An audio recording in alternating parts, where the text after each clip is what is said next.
அனைவருமே கடவுள் அருளால் அரசு ஆசிரியராக பள்ளி சார்பாக மனமார்ந்த வாழ்த்துக்கள். என்னடா டேட்டு சான்ஸ் எடுத்துட்டியா?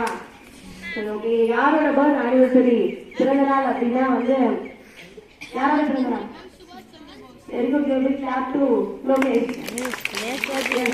ரொம்ப பிரேவான ஒரு லீடர், ரொம்ப கரேஜான லீடர். ஒரு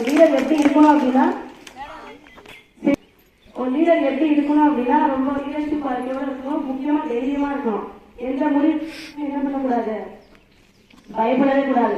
அப்படிப்பட்ட ஒரு மனிதன் தான் யாரு? நேதாஜி சுபாஷ் சந்திர போஸ். ஒரு இந்தியன் ரெவல்யூஷனரி அப்படின்னு அவரை சொல்லலாம்.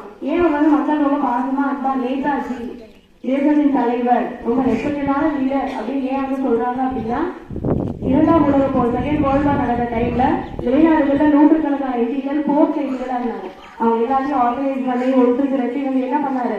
இந்தியன் நேஷனல் ஆர்மி, இந்திய தேசிய ராணுவம் அப்படிங்கிறத உருவாக்கி அன்னைக்கு ஆங்கிலேயர்கள் அடிமைப்படுத்திருந்தோம் இல்லையா, அவங்களுக்கு எதிராக நிறைய தாக்குதல்கள் ரொம்ப தைரியமா பண்ணாரு.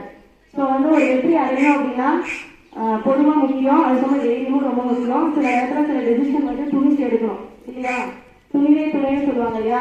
அதுக்கு ஒரு ஆக சிறந்த உதாரணம் தான் நேதாஜி சுபாஷ் சந்திர போஸ். ஸோ அவருக்கு நம்ம என்ன கத்துக்கலாம்? அது இந்தியன் சிட்டிசன், இந்திய குடிமகனா அவருக்கு என்ன கத்துக்கலாம் அப்படின்னா ஒரு லீடர்ஷிப் குவாலிட்டி நம்ம கத்துக்கலாம். என்ன கத்துக்கலாம்? லீடர்ஷிப் குவாலிட்டி கத்துக்கலாம். செல்ஃப்லெஸ், சுயநலம் இல்லாம இருக்கணும் அப்படிங்கறத கத்துக்கலாம். ஒற்றுமையா இருக்கணும், இணைச்சியா இருக்கணும் அப்படிங்கறத நம்ம கத்துக்கலாம். ரொம்ப பர்சீவரன்ஸா, டிட்டர்மினேஷன்னா ஒரு டைம் முடிவு பண்ணிட்டோம்னா அதுல சரியா இருக்கணும் அப்படிங்கிற ஒரு குவாலிட்டி அவங்க நம்ம கத்துக்கலாம். முக்கியமானது என்ன அப்படின்னா லேர்னிங் ஃப்ரம் ஃபெயிலியர். தோல்விகள் நம்ம நிறைய விஷயங்களை கத்துக்கணும். மற்றவங்க டீச் பண்ணுவாங்க அப்படிங்கிறத சுத்தமா காலையிலே வாங்காம அதில் இன்னும் அடுத்த எப்படி போகலாம் அப்படிங்கிறத லேர்னிங் ஃப்ரம் ஃபெயிலியர்னு சொல்லுவாங்க. அந்த ஒரு குவாலிட்டியை நேதாஜி சுபாஷ் சந்திர போஸ் நம்ம கண்டிப்பா என்ன பண்ணுவோம்? கத்துக்கலாம். இது எல்லாமே எங்கிருந்து ஆரம்பிக்குதுன்னா ஒரு வீட்டுல இருந்து ஆரம்பிக்குது. முதல்ல நம்ம குடும்பம், நம்ம வீடு, நம்ம ஸ்கூலு அப்படிங்கிற எண்ணம் ஃபர்ஸ்ட் உங்களுக்கு உருவாகணும். நமக்கு என்ன அந்த கிளாஸ் எப்படி போனா என்ன அப்படிங்கிற மாதிரி மைண்ட் செட்டா இருக்கக்கூடாது.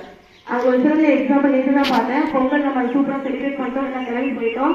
ஆனா ஒரு 5-6 பொண்ணுங்க மட்டும் இருந்து ஓகே நம்ம ஸ்கூல் நம்ம எல்லாம் கிளியர் பண்ணி கொடுத்துட்டு தான் போகணும் அப்படின்னு சொல்லிட்டு அவங்க கிளியர் பண்ணி கொடுத்துட்டு போயிருக்காங்க. எனக்கே தெரியாது. ஸோ ஹஸ்பண்ட் அவங்களுக்கு கிஃப்ட் பண்ணிட்டு இருக்காங்க ஃப்ரெண்ட் எல்லாம். யார் யார் ரைஸ் யுவர் ஹேண்ட்ஸ்? யார் பொங்கல் டைம்ல ஓகே அவங்களுக்கு கங்க்ராட் கிளாப் கொடுத்துருங்க. ஜூனியர் கங்க்ராட் கிளாப் கோ.